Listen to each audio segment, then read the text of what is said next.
seated all the way. It might have gone in like that. This might have backed off a little bit. Somebody didn't tighten it down enough with their hands. So if that is in there like that, and I tighten this, you can see, right? So when I tighten this, you'll see that spoon drop. If that spoon is up, this is loose, this is gonna leak. I've got a video of one of my guys in the pool, his octo's leaking all over. Swam up to him, grabbed it, put it in front of him, said, "What's wrong with this?" Tighten it down, stop leaking. It's like, oh. Thanks, bud. Yeah, so be aware of that. There's an O-ring on here, right in this area here, that you need to be concerned with.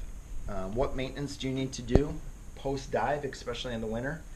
Take this, make sure this is dry, make sure it's not full of sand and mud and gook. Clean that out, all right? If you take this and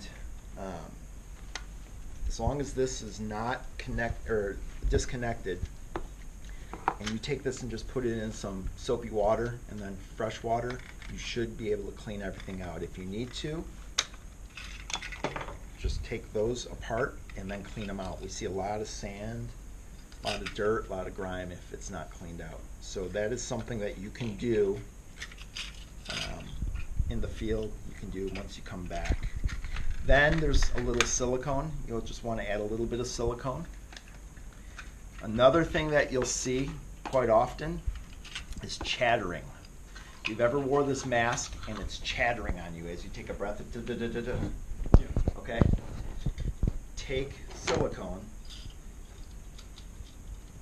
put it around that. The post on the bottom? Post, okay? Put silicone around that. Just a little bit, right? Just enough to lubricate. Same thing here. You just draw a little bit of silicone right around there. What happens is with the chattering is that this gets sticky, right? So as you're trying to breathe and it's trying to push against that spring, you'll get that chatter.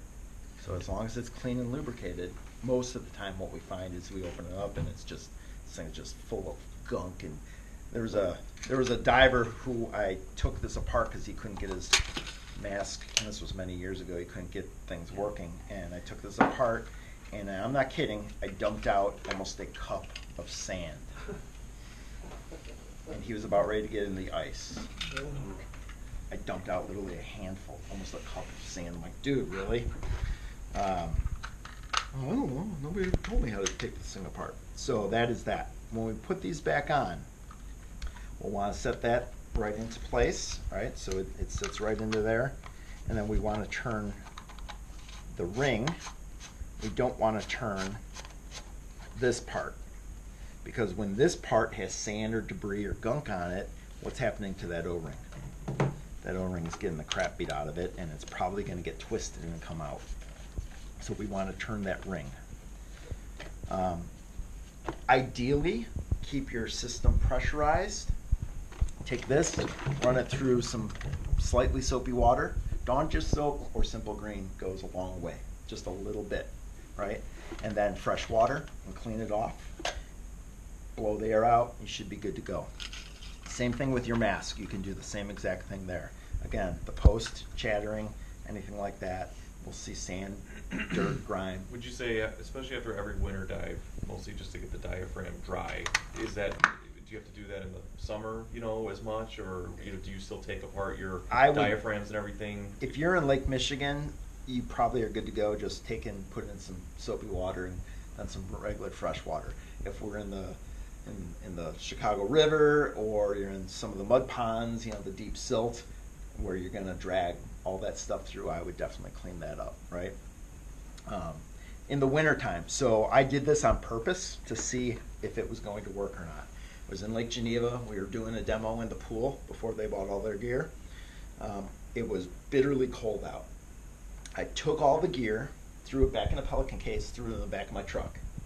Left it there overnight. The next day we had an ice dive in Palatine. I showed up at Palatine, took that gear out of my truck, put it on, turned everything on, the mask wouldn't breathe. I took this off with the expectations that this was going to be frozen solid. I opened it up and I had a big ring of ice in there, right? This whole thing was frozen solid. I put it back together, jumped in the water, put my head under, shook it, and within about 30 seconds it thawed out and I was good to go and I dove. All right? So that just goes to tell you the ability for this stuff to be fairly resilient when we're dealing with that. So that's the maintenance on the mask. You know, do you need to send the BCD in for service?